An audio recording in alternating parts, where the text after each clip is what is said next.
Selamat malam saudara, di tengah isu matahari kembar, Presiden Prabowo Subianto memberi penegasan dirinya bukan presiden boneka yang bisa dikendalikan mantan Presiden Jokowi. Prabowo mengaku sering berkonsultasi namun tidak saja dengan Jokowi, tapi juga dengan mantan Presiden SBY dan Megawati Soekarno Putri.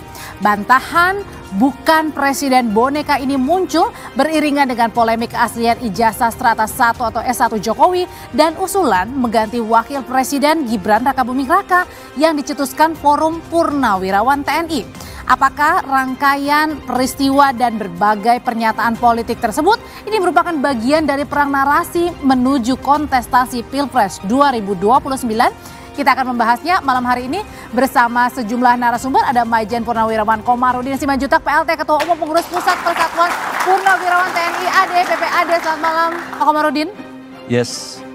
Ada juga M. Kodari, Wakil Kepala Staf Kepresidenan. Malam Bang Kodari. Assalamualaikum. Waalaikumsalam. Hadir juga Refli Harun, Pakar Hukum Tata Negara. Bang Refli, selamat malam. Malam. Assalamualaikum. Dan ada Adi Prayitno, Direktur Eksekutif Parameter Politik Indonesia. Selamat malam. Assalamualaikum warahmatullahi wabarakatuh. Waalaikumsalam. Tidak hanya kami berlima, tapi kita juga kehadiran dari teman-teman mahasiswa UIN Jakarta, Unika Atmajaya, dan Universitas Budha Dharma. Saudara, inilah Dua Arah, saya Audrey Chandra. Ada yang tak biasa di sidang kabinet di Istana Presiden 5 Mei lalu. Seolah menjawab isu matahari kembar di sela rapat, Presiden Prabowo membantah jadi boneka Presiden ke-7 Joko Widodo. Saya dibilang presiden boneka, saya dikendalikan oleh Pak Jokowi. Seolah Pak Jokowi tiap malam telepon saya. Saya katakan itu tidak benar. Mantan Presiden Jokowi yang disebut-sebut jadi matahari kembar membantah cawe-cawe pemerintahan Prabowo. Tidak ada. Ya, tidak ada. Karena yang saya lihat kepemimpinan Pak Prabowo ini kepemimpinan yang kuat. Bantahan Prabowo soal presiden boneka dan bantahan Jokowi soal isu matahari kembar muncul di tengah polemik keaslian ijazah Jokowi dan tuntutan Forum Purnawirawan TNI untuk mengganti wakil presiden Gibran Rakabuming Raka. Soal isu keaslian ijazah strata satunya di UGM, Jokowi merespons dengan melaporkan 5 orang, termasuk Roy Suryo, ke Polda Metro Jaya. Jokowi mengaku sangat terhina dengan tudingan ijazah palsu oleh para terlapor. Ya, ini kan bukan objek penelitian. Kan sudah menghina saya sehina-hinanya. Sudah menuduh ijazah itu ijazah palsu. Sudah merendahkan saya serendah-rendahnya. Tak hanya disandung isu ijazah palsu, keluarga Jokowi juga dirundung isu pemakzulan Gibran. Dalam acara Forum Purnawirawan TNI di Jakarta 17 April lalu, terselip tuntutan yang meminta MPR mengganti wakil presiden. Salah satu dari ratusan purnawirawan jenderal dan kolonel yang menandatangani tuntutan, yakni mantan Panglima ABRI dan Wakil Presiden ke-6 Tri Sutrisno. Mengusulkan pergantian wakil presiden kepada MPR karena keputusan MK telah melanggar hukum. Belakangan 2 pekan usai tuntutan Forum Purnawirawan, putra Tri Sutrisno yang menjabat Pangkogap Wilhan I, Letjen Kunto Arief Wibowo dimutasi jadi staf khusus Kasat dan digantikan oleh Laksamana Muda Hersan yang pernah menjadi ajudan mantan Presiden Jokowi. Namun, hanya sehari berselang, TNI membatalkan mutasi.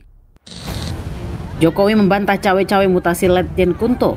Jokowi juga bilang tak ada hubungannya antara pembatalan mutasi Letjen Kunto dan tuntutan Forum Purnawirawan soal pemakzulan Gibran. Tidak ada sama sekali. Itu urusan internal TNI. Prosedurnya di situ juga kita semuanya tahu, ada Wanjakti dan lain-lain. Berarti tidak ada kaitannya sama isu pemakzulan itu ya Pak? Tidak ada.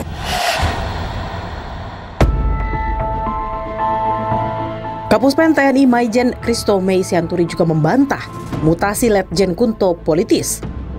Perkembangan dinamika ini kan juga cukup berubah-berubah ya. Setelah kita lihat kembali, setelah staf menilai kembali kok ada tugas yang memang masih harus dikerjakan oleh pejabat yang bersangkutan sehingga perlu dikeluarkan revisi. Tidak ada kaitan dengan yang lain. Usai gaduh usulan pencopotan Gibran, Presiden Prabowo menghadiri acara halal bihalal Purnawirawan TNI Polri di Jakarta pada 6 Mei. Prabowo bahkan duduk semeja dengan Tri Sutrisno. Sementara Wapres Gibran absen dalam acara ini. Pengamat politik Adi Prayitno menilai rentetan isu keaslian ijazah Jokowi, pemakzulan Gibran, hingga isu Presiden Boneka tak lepas dari kontestasi di Pilpres 2029. Begitu banyak sebenarnya peristiwa-peristiwa politik yang belakangan ini muncul, ujungnya adalah untuk merusak dan menyerang sekaligus untuk mendowngrade kredibilitas Jokowi dan keluarga besarnya.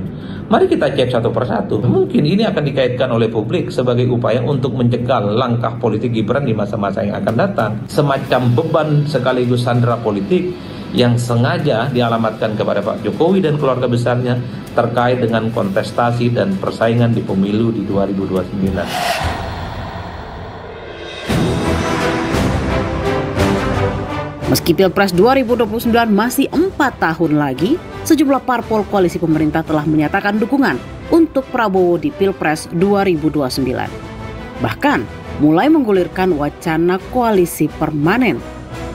Padahal, diprediksi peta koalisi akan cair karena putusan MK menghapus ambang batas pencalonan di Pilpres membuat setiap parpol kini bisa mengusung capres dan cawapresnya sendiri.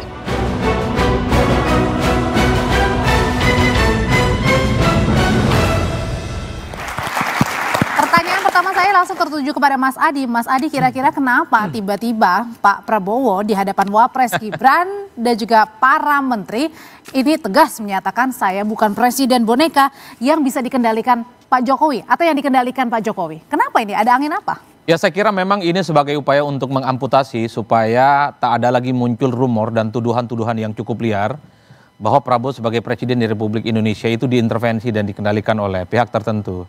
Sebut saja yang sering dituduh adalah Pak Jokowi. Jadi sebenarnya Pak Prabowo itu ingin menjelaskan satu hal, sebagai presiden tentu Pak Prabowo itu punya hak prerogatif untuk memutuskan segala hal yang terkait dengan keputusan. Berarti ada yang mengusik hatinya Pak Prabowo sehingga pastinya bicara seperti itu. Kalau kita melihat ya percakapan sebagian publik ataupun di medsos khususnya itu kan memang santer ya, terutama gestur yang misalnya selalu ditunjukkan oleh Pak Prabowo yang sangat dekat dengan Pak Jokowi. Itulah yang kemudian diamplifikasi sebagai sebuah sinyalmen bahwa Pak Prabowo itu tidak bisa dipisahkan dari Jokowi. Tapi saya tegaskan satu hal sebenarnya. Memahami Pak Prabowo itu tentu tidak semudah yang kita bayangkan, Audrey, karena mazhabnya memang mazhab bagaimana berkomunikasi dengan semua pihak, terutama mantan-mantan presiden, kedekatannya dengan Jokowi, dengan SBY, dengan Megawati dan semua, memang sengaja ingin ditunjukkan bagi Pak Prabowo karena membangun bangsa dan negara tentu membutuhkan input dan feedback dari pihak yang lain. Yang agak sedikit menurut saya ya, selalu menjadi aneh bagi saya. Kenapa kalau Pak Prabowo dengan Pak Jokowi itu pasti dituduhnya soal intervensi, diatur-atur dan seterusnya. Beda ceritanya kalau Pak Prabowo dengan Pak SBY nggak ada tuduhan-tuduhan yang kayak gitu. Bertemu dengan dengan Ibu Megawati juga tidak ada tuduhan-tuduhan semacam. Kalau gitu saya tanyain hal ini. Sebenarnya apa sih yang bikin terusik Pak Prabowo sampai dengan lantang menyuarakan bahwa saya bukan presiden boneka, Bang Odari? Pertama itu konteksnya kan kalau nggak salah rapat kabinet ya, kalau nggak salah ya. Lupa saya. Intinya begini. Kalau lagi pidato itu Pak Prabowo itu kan di luar topik resmi juga suka membahas hal-hal yang lagi aktual. Karena sepengetahuan saya Pak Prabowo itu update dengan perkembangan-perkembangan informasi yang ada. Nah Pak Prabowo kemudian kabinet ini kan selama ini konsentrasi kepada tugas-tugas, kerja-kerja dan kebijakan-kebijakan publik. Sehingga memang tidak seperti zamannya Pilpres di mana ya ada opini lalu dijawab dengan opini juga begitu. Jadi sekarang ini fokusnya kepada pekerjaan tapi sesekali ketika ada kesempatan informasi yang tidak benar itu coba diluruskan atau diberikan penjelasan oleh Pak Prabowo. Saya kira itu saja sebetulnya. Termasuk juga dengan para menteri yang waktu itu pada saat silaturahmi menyebutkan bosnya itu Pak Jokowi. Saya kira tidak spesifik ke sana ya. Ini kan mungkin soal kunjungan menteri ke Solo dijadikan salah satu alasan atau bahan ya. Dari sebagian kalangan untuk mengatakan bahwa Pak Prabowo itu adalah bonekanya Pak Jokowi atau matahari kembar. Ini kan sebetulnya dua sisi dari satu mata uang gitu, dari satu isu.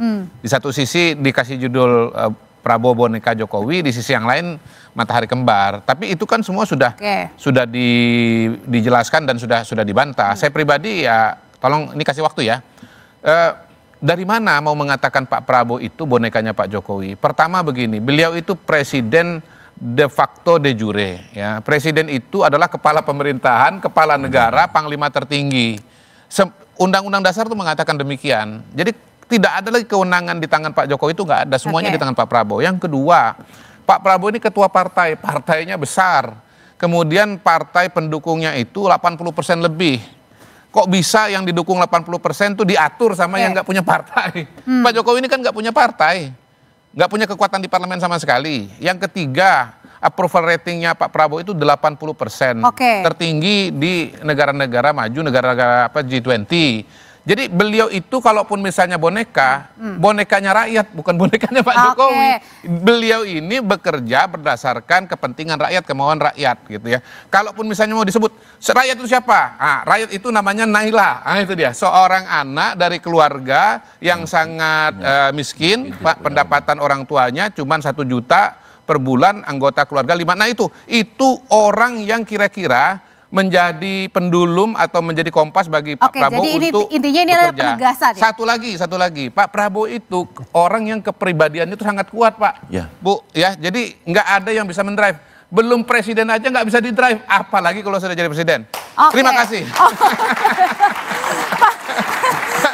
Nah, tapi kenapa kalau gitu, kalau misalnya tadi Bang Kodari bilang tidak ada yang mendrive begitu, tapi kemudian di hadapan para menteri, di rapat sidang kabinet ada Wapres juga dengan lantang menyatakan saya bukan presiden boneka. Ya, Kodari kan he is doing his job, ya kan, wajar kalau dia ngomong begitu kan. Jadi kalau kita lihat politik kan ada panggung depan, ada panggung belakang. Kalau hukum itu ada ius constitutum, ius constituendum. Jadi hukum yang sekarang dan hukum yang kita harapkan berlaku ke depan. Jadi kalau kita bicara tentang soal presiden boneka ini, kan 3 kemungkinannya. Ya, saya presiden boneka, ya, saya bukan presiden boneka, atau ya, saya tidak akan lagi menjadi presiden boneka. Ius constituendum ke depan. Nah, cuma masalahnya bagi saya aneh. Kenapa tiba-tiba muncul coming out dari pikiran Prabowo bahwa saya bukan presiden boneka. Karena saya kira itu mengganggu, mengusik pikirannya. Sama dengan ketika dia mengatakan, saya ini kan ada yang bilang bajingan tolol katanya. Padahal keliru. Itu Rocky Gerung dalam konteks presiden yang ke-7. Tapi dia sebut yang ke-8. Tapi jelas itu bukan untuk Pak Prabowo ya. Nah karena itu kalau kita bicara tentang gesture, keakraban dan lain sebagainya. Ya itu kan tampilan layar depannya, panggung depannya. Nah panggung belakangnya kita bisa melihat beberapa fenomena saya kira. Nah fenomena itu adalah misalnya tanggal 13 Oktober. Ketika menjelang pembentukan kabinet, tiba-tiba Jokowi dan Prabowo bertemu. Banyak isu di situ. Tapi post factumnya adalah tiba-tiba banyak sekali menteri rombongan dari Jokowi yang masuk ke kabinet Prabowo ada 17. Dan untuk mewadahi itu semua kabinet dibengkakkan. Itu satu indikator ya. Yang kedua misalnya soal sowannya menteri-menteri. Kalau kita pakai politik kita yang penuh sopan santun seperti ini. Ini sowan menteri pada saat Idul Fitri? Tidak hanya Idul Fitri, sebelum-sebelumnya juga ada akan datang kan. Nah kalau kita lihat bahasa simbol misalnya, saya adalah pemimpin. Tidak ada pemimpin itu mau diduakan. Kan biasanya psikologi kepemimpinan pengen Anda harus yang namanya monoloyalitas. Tetapi ketika menteri-menteri datang ke Jokowi, lalu Prabowo kemudian tidak berdaya dalam tanda kutip melarang misalnya, saya kira politik simbol itu sudah dilewati. Tapi kalau tadi Bang Refy bilang ada kemungkinan yang soal ya saya lengkapi, dia kan tadi minta lengkapi kan. Kemudian soal yang ketiga let him doing his job. Ya, I'm doing my job ya kan. 3 soal Hasan Nasbi ya, dan Kunto. Jadi ada saling kaitan ya. Ya, saling kaitan. Saya kira ini win-win solution antara 2 orang itu. Jadi kan banyak orang mengatakan dilepasnya Kunto awalnya karena ada tuntutan Purnawirawan, ya kan? Itu panggung belakangnya. Lalu Prabowo marah. Itu yang panggung belakangnya. Kenapa? Saya kira wajar kalau Prabowo merasa kok bisa seorang Kunto dilepaskan begitu saja untuk jabatan non-job. Karena Kunto ini anaknya Tri Sutrisno. Tri Sutrisno itu mantan wakil presidennya Soeharto. Soeharto itu adalah mantan mertua saya. Atau masih kakeknya Didit kan begitu. nggak sopan. Nah, tetapi di sisi lain dia mau win-win solution. Hasan Nasbi yang jadi PCO zaman Jokowi akhir-akhir diselusupkan ke istana, bahasa saya enak kan ya, diselusupkan ke istana, dipertahankan lagi. Jadi win-win solution. Nah terakhir ya, kemudian saya mau lihat ya kasus Roy Suryo dan kawan-kawan. Kalau kasus Roy Suryo dan kawan-kawan ini patternnya sama dengan Gus Nur, Bambang Tri, pokoknya yang penting ditangkap, tahan dulu, soal pasal belakangan. Nggak terbukti nggak apa-apa, Habib Rizik tangkap dulu, nggak terbukti belakangan. Maka tidak ada perubahan. Maka kemudian orang bisa mengatakan, oh yang sana geng Solo masih kuat pengaruhnya. Nah saya tidak ingin mengatakan presiden boneka. Rasanya lucu sekali Prabowo dibilang presiden boneka. Bayangkan, ini jenderal, kekayaannya luar biasa. Jadi artinya apa Bang Refli? Ketua umum partai politik. Aneh, bagi saya sebuah paradoks. Seperti tulisan dia. Ini orang hebat, kekayaannya hebat, kemudian pangkatnya jenderal, kok bisa agak takluk sedikit sama orang sipil. Nah begitu. Gitulah. Yang tidak memiliki partai politik. Kok bisa Bang? Bang Kodari? Ya. Kok bisa? Ya ini kan semua analisanya Pak Refli ya. Kalau saya berbeda pandangan dengan beliau. Pertama begini, beliau tadi menyebut pertemuan Pak Prabowo dengan Pak Jokowi tanggal 13 Oktober. Ya pada waktu itu Pak Jokowi masih presiden dan belum lengser, belum selesai. Pak Prabowo belum dilantik jadi presiden. Jadi wajarlah Pak Prabowo masih menterinya Pak Jokowi. Yang kedua, kalau kemudian ada orang-orang yang pernah menjadi anggota di kabinetnya Pak Jokowi, masuk kabinetnya Pak Prabowo dianggap sebagai titipannya Pak Jokowi, saya kira itu juga oversimplifikasi dan otak-atik gatuk itu sebetulnya. Kita nggak boleh lupa bahwa menteri-menteri yang pernah bergabung di kabinetnya Pak Jokowi, lalu bergabung di kabinet Pak Prabowo, itu satu adalah orang-orang yang menjadi koleganya Pak Prabowo di kabinet. Jadi ini Pak Prabowo kan berteman gitu ya. Sama aja mungkin Pak Komarudin dulu waktu dinas di militer, begitu ditempatkan satu jabatan, mengajak orang-orang yang sama-sama servis dengan Bapak di militer kan Pak. Karena Bapak kenal pribadi, kenal kemampuannya. Saya kira begitu. Jadi sesederhana itu bahwa ini teman ngajak teman, kira-kira begitu. Nah yang kedua saya tambahkan, sebagian dari mereka-mereka itu adalah pimpinan-pimpinan partai politik yang mendukung Pak Prabowo pada saat kampanye. Jadi sangat wajar kalau menjadi bagian dari kampanye lalu diajak dalam kabinet sebagai menteri. Tapi yang tidak menjadi koalisi aja ada perwakilan, apalagi yang menjadi bersama-sama mendukung dalam pilpres. Tapi pertanyaannya gini nanti yang akan dijawab bapak-bapak, terutama Pak Komarudin juga. Saya riset dulu dong menjawab lagi. Nanti kan masih ada segmen selanjutnya yang menjadi pertanyaan dan bukan hanya soal penegasan. Kita nggak boleh jawab. Nanti Bang Refli, karena bukan hanya soal tadi ya Presiden Prabowo yang tegas untuk menyatakan bahwa saya bukan presiden boneka, tapi kemudian juga ada isu-isu yang lainnya, ada isu dugaan jasa palsu termasuk juga dengan pemakzulan Wapres Gibran. Sebenarnya ini mau kemana nih? Yang sedang terjadi ini nanti usai jeda tetaplah bersama kami saudara, bapak-bapak akan menjawabnya, tetap bersama kami di Dua Arah.